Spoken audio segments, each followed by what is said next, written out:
Very good evening class. Welcome to YouTube channel RPSC bio academy. हम जो unit पढ़ रहे थे वो पढ़ रहे थे बायोटेक्नोलॉजी। और बायोटेक्नोलॉजी में हम क्या पढ़ रहे थे? बायोटेक्नोलॉजी में हम जेनेटिक इंजीनियरिंग के टूल्स पढ़ रहे थे। जेनेटिक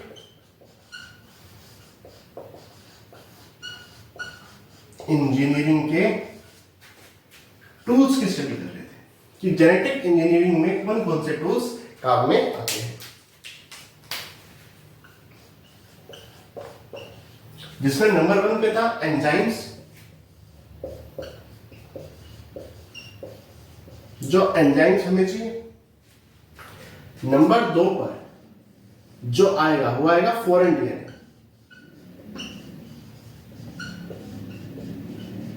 या desired DNA.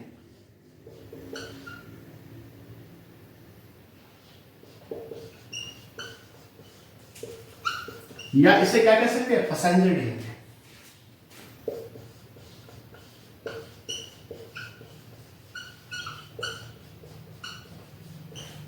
Passenger DNA. Number 3 पे क्या था? वेक्टर। नंबर 3 पे क्या था? वेक्टर। और नंबर 4 पे क्या चाहिए? होस्ट सेल चाहिए। होस्ट सेल चाहिए। देखिए एंजाइम्स हम पढ़ चुके थे। एंजाइम्स कट लगाने के लिए चाहिए, चाहे एंडोन्यूक्लियस हो, एक्सोन्यूक्लियस हो, रेस्ट्रिक्शन एंडोन्यूक्लियस हो, एंजाइम्स के लिए चाहिए, कट लगाने के लिए चाहिए। ठीक है, कट लगाने के लिए चाहिए। और एंजाइम्स किसके लिए चाहिए? हमने क्या पढ़ा था? डीएनए लाइगेज पढ़ा था, डीएनए को ज्वाइन करने के लिए, ज्वाइनिंग के लिए चाहिए, या डीएनए के सिंथेसिस के लिए चाहिए। ठीक है, तो एंजाइम्स के बारे में हम पढ़ चुके थे। फॉरेन डीएनए या डिजायर्ड डीएनए। डिजायर्ड डीएनए क्यों चाहिए? देखिए ये वेक्टर, और हमने यहां पर एक डिजायर्ड डीएनए किया, याद रखिए इस तरह से डिजायर्ड डीएनए लिया। ठीक है, जो कि आगे चलकर प्रोडक्ट का फॉर्मेशन करेगा। जो प्रोडक्ट का है, डिजायर्ड प्रोडक्ट है, उस प्रोडक्ट का फॉर्मेशन करेगा। और ये वेक्टर क्यों चाहिए?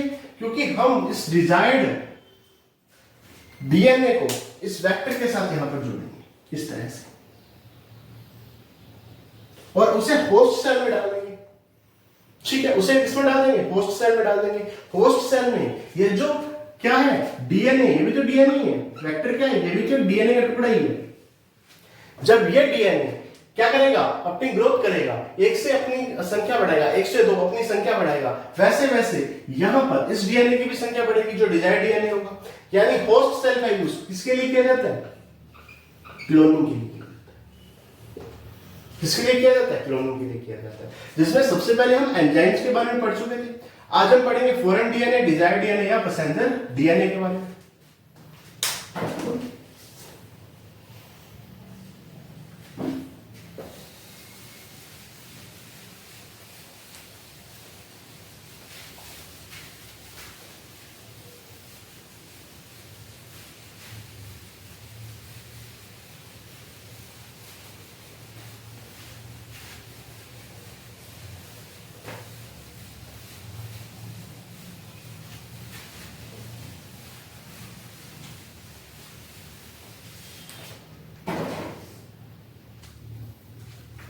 देखिए अब हम बात किसकी करते हैं?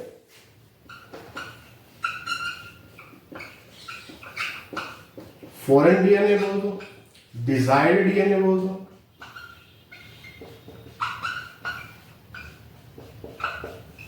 या हमने क्या नाम लिया था? Passenger DNA.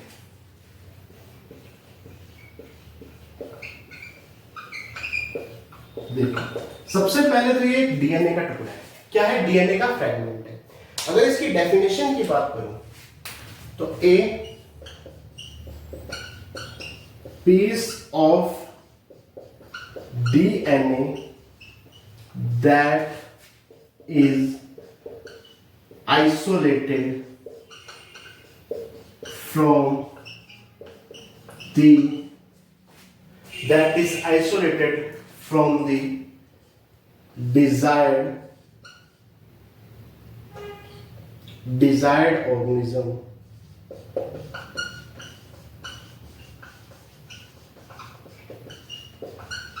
and inserted into a vector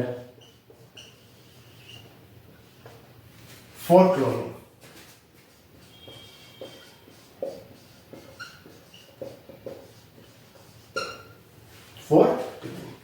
देखिए, मान लीजिए कोई ऐसा ह्यूमन बीइंग है जिसमें पैनक्रियाज में जो पैनक्रियाज की सेल है वो इंसुलिन नहीं बना पाई, तो हमने क्या किया, किसी और ह्यूमन का पैनक्रियाज ले लिया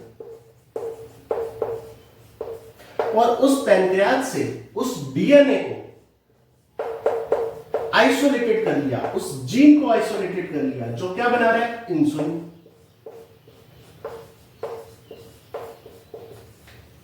इंसुलिन बना, वो डीएनए का टुकड़ा क्या कहलाएगा, डिजायर्ड डीएनए, पैसेंजर डीएनए या फॉरेन डीएनए, क्योंकि उस डीएनए के टुकड़े को हम बैक्टीरिया में डालकर वहां से हम क्या प्राप्त करेंगे, इंसुलिन प्राप्त करेंगे। तो a piece of a DNA, ये क्या है, ये बेसिकली डीएनए का पीस है जो कहां से लिया गया है, that is isolated from the desired organism, जो डिजायर्ड ऑर्गेनिज्म है उससे लिया गया है। अगर मैं ह्यूमन की इंसुलिन बनाना चाहता हूं तो मैंने ह्यूमन की पैनक्रियाज सेल से डीएनए का टुकड़ा ले लिया, ठीक है, तो डिजायर्ड ऑर्गेनिज्म से हमने ये टुकड़ा लिया। वो ऑर्गेनिज्म कोई भी हो सकता है, वो ऑर्गेनिज्म कोई भी हो सकता है। And inserted into a vector, और जिसको कहां इंसर्ट किया गया, वेक्टर के अंदर इंसर्ट किया गया, किसके लिए, क्लोनिंग के लिए।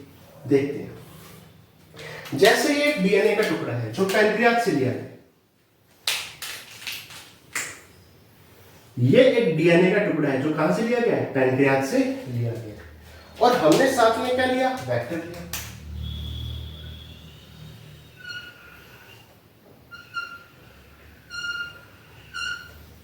ठीक है, क्या लिया, वेक्टर लिया, और इस डीएनए के टुकड़े को यहां पर इंसर्टेड कर दिया, यहां पर इंसर्टेड कर दिया, ठीक है। अब यहां से हमें क्या मिलेगी, इंसुलिन, जो कि कम मात्रा में होगी, लेकिन हम तो क्लोनिंग चाहते हैं, बहुत ज्यादा मात्रा में इंसुलिन चाहते हैं, तो हम क्या करेंगे, इसको किसी होस्ट सेल में डालेंगे, जैसे ई कोलाई बैक्टीरिया, इस बैक्टीरिया में हमने इसको डाल दिया।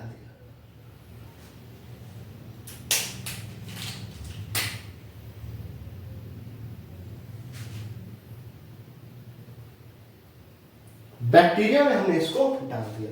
अब जैसे जैसे बैक्टीरिया अपनी संख्या बढ़ाएगा वैसे वैसे इसकी संख्या भी बढ़ेगी। तो यहां पर हो क्या रही है, क्लोनिंग ही तो हो रही है इसकी, इसके क्लोन ही तो बन रहे हैं। देखो, मान लीजिए बैक्टीरिया ने एक समय पर 1 से 2 हो गया,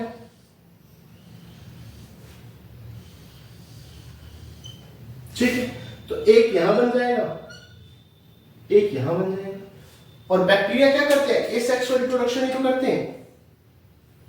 बैक्टीरिया कौन सा रिप्रोडक्शन कर रहे हैं, एसेक्सुअल रिप्रोडक्शन कर रहे हैं। एसेक्सुअल रिप्रोडक्शन में क्या होगा, जो बनने वाली संतति होगी, जो बनने वाले क्या होंगे, संतति होगी, वो बिल्कुल पेरेंट्स के समान होगी।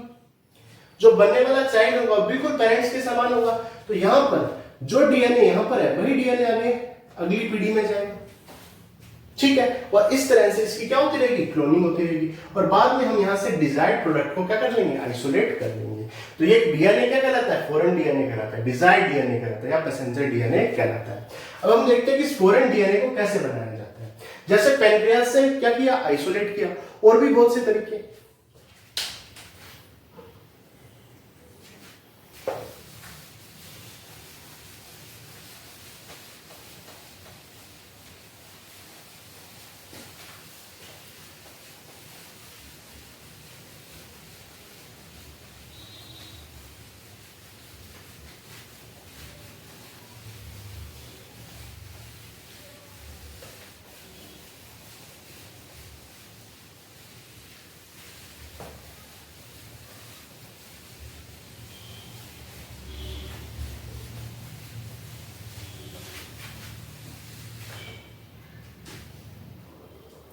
देखिए, डिजायर्ड डीएनए को कैसे प्राप्त किया जाता है। जिसमें पहला तरीका क्या है, रैंडम डीएनए।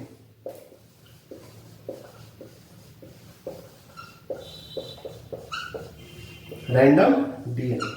हम रैंडमली डीएनए ले लेंगे, जैसे हमने पैंक्रियाज से डीएनए लिया था, तो रैंडमली डीएनए को ले लिया जाएगा और इसे रेस्ट्रिक्शन एंडोन्यूक्लियस एंजाइम की सहायता से अलग किया जाएगा। रेस्ट्रिक्शन एंडोन्यूक्लियस एंजाइम की सहायता से इसे सेपरेट किया जाएगा।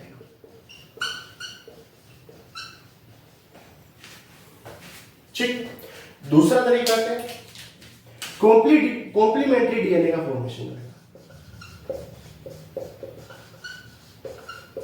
कॉम्प्लीमेंट्री डीएनए का सिंथेसिस।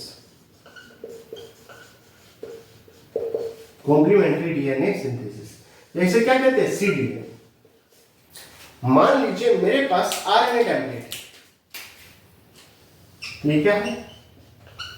आरएनए का टेम्पलेट है। इस आरएनए के टेम्पलेट पर डीएनए का सिंथेसिस करना।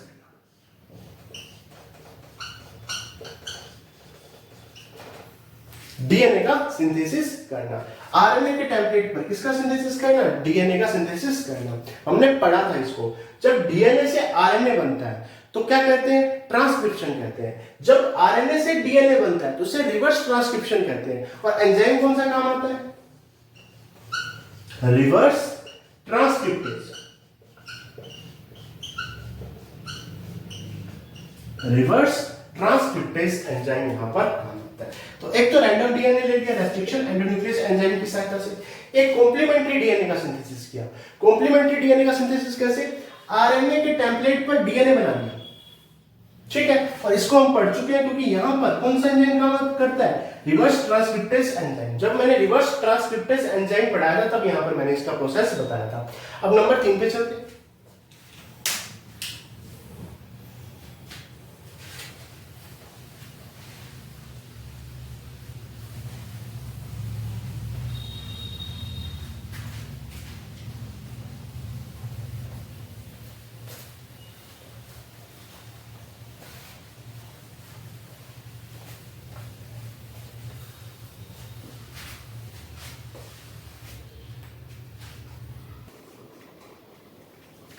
देखिए, अगर मैं नंबर 3 की बात करूं, एक तो हमने रैंडम डीएनए ले लिया, एक हमने कॉम्प्लीमेंट्री डीएनए ले लिया, एक क्या किया? सिंथेसिस ऑफ डीएनए या डीएनए सिंथेसिस। हमें जो डिजायर्ड डीएनए चाहिए था उसका सिंथेसिस किया। कैसे सिंथेसिस किया? जैसे नंबर 1, डीएनए टेम्पलेट।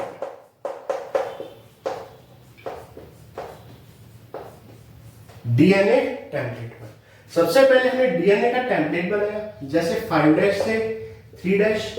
यहां पर नाइट्रोजनी बेस जुड़े हुए थे, जैसे ए, टी, सी, जी, जी, ठीक है। इस डीएनए टेम्पलेट के ऊपर क्या हुआ? डीएनए पॉलीमरेज एंजाइम की सहायता से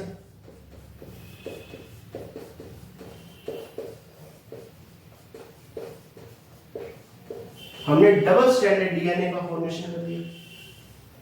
इस तरह से डबल स्ट्रैंडेड डीएनए का क्या कर दिया? फॉर्मेशन कर दिया। तो डीएनए टेम्पलेट की सहायता से हमने डीएनए का फॉर्मेशन किया, जो डीएनए हमें चाहिए था उसका सिंथेसिस किया। या नंबर 2, विदाउट डीएनए टेम्पलेट हमने क्या लिया? नाइट्रोजनी बेस लिया। नाइट्रोजनी बेस लिए, उन्हें डीएनए लाइगेज की सहायता से जोड़ दिया। डीएनए लाइगेज एंजाइम की सहायता से उन्हें आपस में जोड़ दिया। यहां पे तो डीएनए का टेम्पलेट बना, यहां डीएनए का टेम्पलेट बनाया नहीं, नाइट्रोजनी बेस लिए और डीएनए लाइगेज की सहायता से जोड़ दिया। जैसे प्रोफेसर हरगोबिंद खुराना थे। प्रोफेसर, मैं प्रो ही लिख देता हूं, प्रोफेसर हरगोबिंद खुराना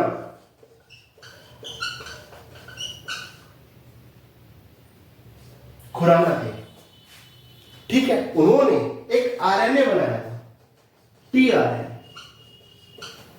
कौन सा आरएनए था? TRNA, tyrosine RNA. कौन सा आरएनए था? Tyrosine RNA.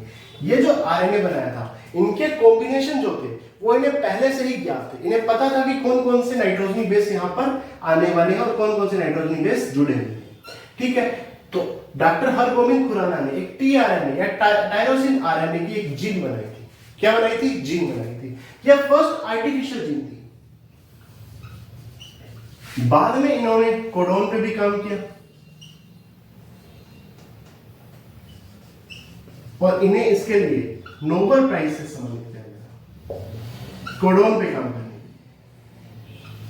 तो फर्स्ट आर्टिफिशियल जीन या फर्स्ट टायरोसिन आरएनए किसने बनाया था? प्रोफेसर हरगोबिंद खुराना ने। इन्होंने नाइट्रोजनी बेस ली और उन नाइट्रोजनी बेस को आपस में जोड़कर आरएनए का फॉर्मेशन किया। अगर हम आरएनए का फॉर्मेशन कर सकते हैं तो डीएनए का फॉर्मेशन भी यहां पर हो सकता है। ठीक है, तो डीएनए का सिंथेसिस कैसे किया जा सकता है? डीएनए के टेम्पलेट के रूप में काम करके, और हम डिजायर्ड डीएनए को बना सकते हैं या नाइट्रोजनी बेस को डीएनए लाइगेज से जोड़कर हम डिजायर्ड डीएनए को बना सकते हैं। अब आगे चलते हैं।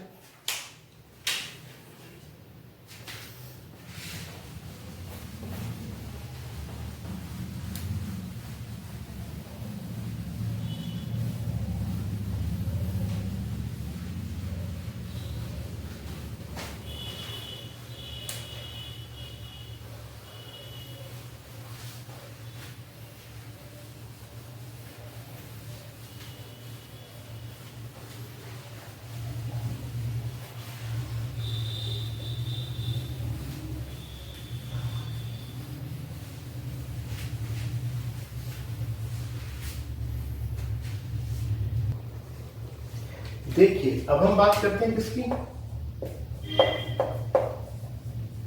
वेक्टर की। अगर मैं वेक्टर की बात करूं तो वेक्टर क्या है? The DNA used as carrier for transferring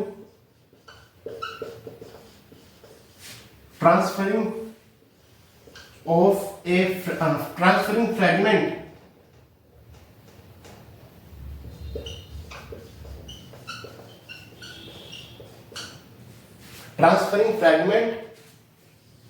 of a foreign DNA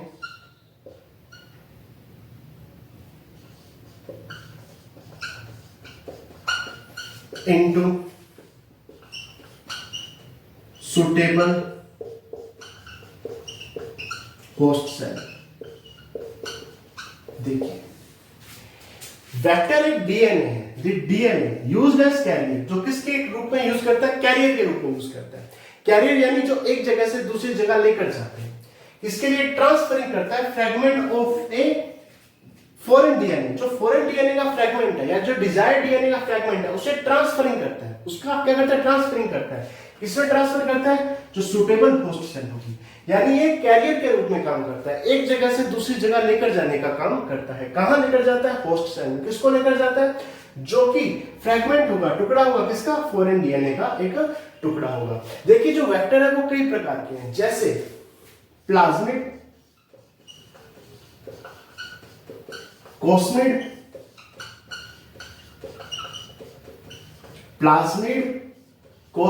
bacteriophage,